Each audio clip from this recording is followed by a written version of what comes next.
All right, so I'm just a stupid dog. And this is kind of a weird thing. And, you could take it or you could leave it, or you could leave it or you could take it. So the best thing that you can say about the man's charm, and when the man came up there from, northeastern Pennsylvania, charm was a big thing. Charm, if you didn't have too much money, if you're a little patchy, if you're a little old, if you weren't that successful, if you had a sense of humor and you had charm, you could get some really gorgeous broads. You could get some hotsy, gorgeous women. I mean, these women, they're like looking for something because there's so many people up there. I mean, there's so many millions per square foot, you know what I'm saying? They're just like, there's so many women up there. They're looking for something. All their husbands can't be rich. All their husbands can't have big dicks. Some of them just have to have a sense of humor, keep them laughing, and they have to have some charm. Charm goes a long way.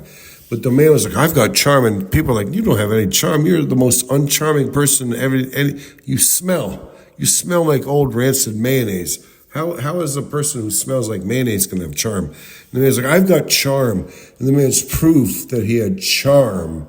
And this, the best thing you can say about the man's charm, according to the man himself, is that when you bring your dog over to his house and your dog pees and shits and pukes everywhere, all over the man's beautiful carpets, all over the man's house, you know what I'm saying?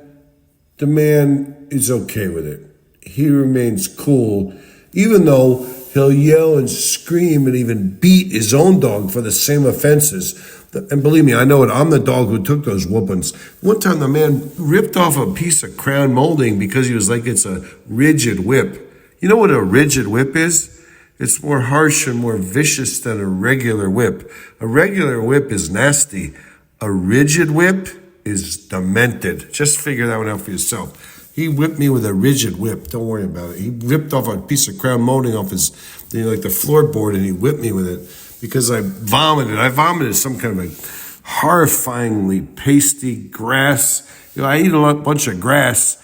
And then I was like, it had gotten into my stomach, and my stomach produced this slime like it was like a Play-Doh, like a clear plastic Play-Doh. It was like a slime encased grass globule. And the man was like, oh my God, I'll fucking kill you. If you ever puke like this again, I'll fucking kill you, the dog. I was like, you know what? I looked right at that puke. I was like, I deserve it. If you fucking have to clean up that puke 2 times, that slime grounded in his carpet, he couldn't get that slime out. He's like, I'll kill you if you ever, I didn't even know what it was. I vomited up myself. I didn't know how I produced that. I didn't know what it was, and I felt guilty. I was like, you know what?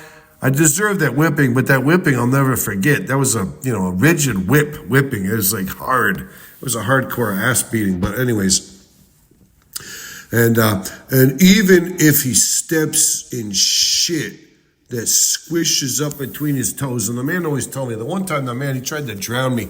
He tried to catch me and I had to bite him. I bit him because one time I took a big giant poop, which I didn't know. We were down by a lake. I didn't know you couldn't poop right where I pooped. I had to poop, so I squatted, I pooped. It turned out the man stepped and squished up between his toes. He was okay for like a minute, like a half a second, like a New York minute. He was okay, and then we started to clean out between his toes my rancid, stinky shit. He's like, this shit smells so bad, I'm gonna kill you, you son of a bitch. He jumped up, he tried to strangle me. He tried to drown me. He dragged me over. He dragged me by my tail. He was gonna drown me, and I had to bite him because my poop squished up between all his toes, and he couldn't clean the shit, my stinky rancid. It was like a yellow, like baby food kind of a shit that squished up between his toes. And he was like, I'll kill you, you son of a bitch. But anyways, that happened. But it's, we try to forget that. We try to live and let live.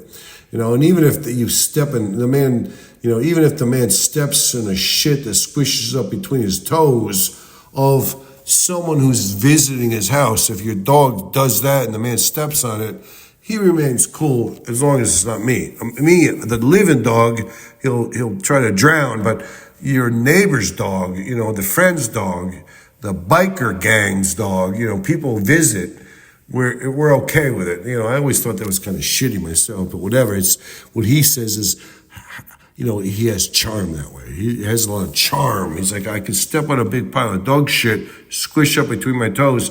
As long as it's not my own dog, mind you, I'm okay with it, and I can handle it. That just shows how much charm I have.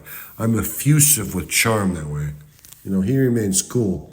This is his proof that he is charming. In fact, once the man started getting on one of his friends because his dog kept peeing and pooping all over his house, all over his carpets, behind this thing, behind the other thing, behind this door, behind the, in the foyer. It was like leaving an Easter egg hunt, quantity of craps and pisses and poops everywhere. So much that the man thought it was uncool. Just as the man was about to really explode and go crazy, he was about to really freak out, he realized that poor little dog that was pooing and peeing everywhere, he had some of his own poop matted in his hair. He had a fluffy tail, and he had a lot of long hairs around his anal area. And so he had a few, dingleberries had collected on that poor dog. So he got distracted just as he was about to explode. He's like, oh my God, I was going to blow up. And also I realized that poor dog, he's dragging around his dingleberries.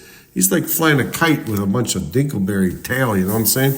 It's like a Chinese kite flying up in the air with some kind of fireworks that could pop or zing or zang, or it's a tail that steadies the kite. But in other words, this poor dog has a bunch of dingleberries flying around anyways. And the man got so distracted by worrying about the poop that was in this poor dog's hair that he forgot his freak out that he was about to engage in. And he took out a pair of scissors and he started clipping the dog poop out of that dog's hair. And I'm a young, stupid dog. I was like, that is how charming you are. I was like, I looked at him. I was like, you got some kind of a weird growth on your neck. I hope it's not cancer. And I hope it's just a big, whatever it's called, skin tag, a discolored, disformed, weird edge skin tag. And it's not melanoma skin cancer. But, when I look at you, you got ear hairs, you got nostril hairs, you got a double chin. You're such a flat, flabulent dude.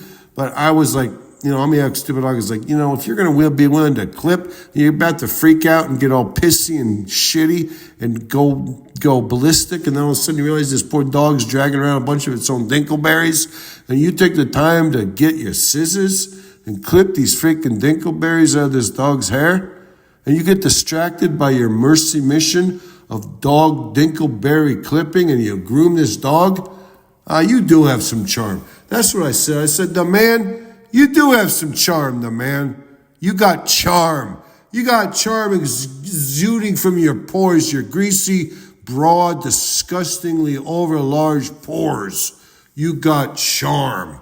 You got charm from every orifice, exuding from every orifice. You know what I'm saying? Whatever. It's all right. Don't worry about it. I love the man, and I do say this as an Enoch stupid dog. The man is charming.